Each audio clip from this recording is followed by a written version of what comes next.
Hey, it's Mark Lanier with your video thought for the day. Feeling a little festive today, I am. Not in particular for any reason, just sort of feeling festive. Now, in video thought for the day, I want to pick up where I left off yesterday, which was a story that's contained in the Old Testament book of Judges. It's the story of Rahab, the harlot. Now, this is a fascinating story to me because in the story, first of all, it's a spy story. I love a good spy story. I mean, remember all those Bourne movies where Matt Damon plays Jason Bourne, a CIA assassin who's suffering from amnesia? All the John le Carre novels about the spy who came in out of the cold, and I love a good spy story. Spy stories are great. In fact, there's a whole series out. The language is kind of tough, so you be warned. But the Slow Horse series is a series of books that are now coming on to shows in Apple.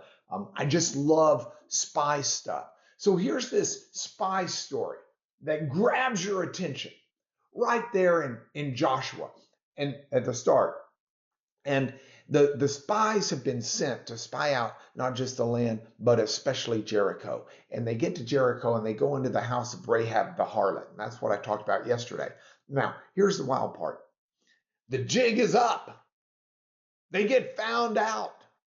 The king of Jericho. And, the Bible says king. He's almost more like a mayor of sorts. Jericho's not a vast country. It's a small little oasis walled town. But the king of Jericho gets told, behold, men of Israel have come here tonight to spy out the land.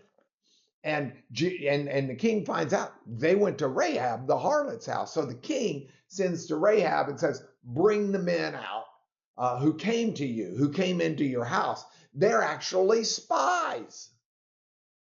Rahab now has taken the two men and she's hidden them on the roof. They had flat roofs under these drying stalks of flax.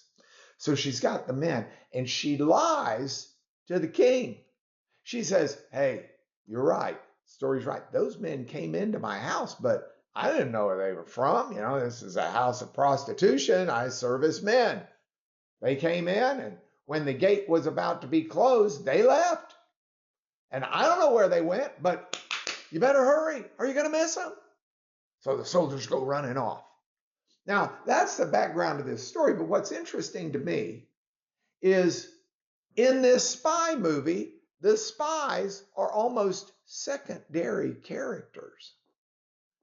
You see, the main character of the story isn't the spy, either one of them. The main character is Rahab. We don't even know the spies' names. They don't get names. Rahab is named. We don't know what their job was before they were spies. Rahab has a job. We don't know where they lived. Rahab has a house. All we know is Rahab is the center of the story. And as the story unfolds, we get an idea why. First of all, Rahab tells the men, I won't give you up if when you invade, you protect me and my house. Men say, okay.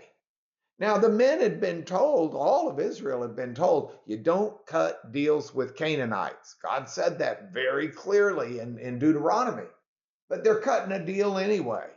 They're cutting a deal to save their skin. The interesting thing as the story unfolds is Rahab turns out to be the person with the greater faith.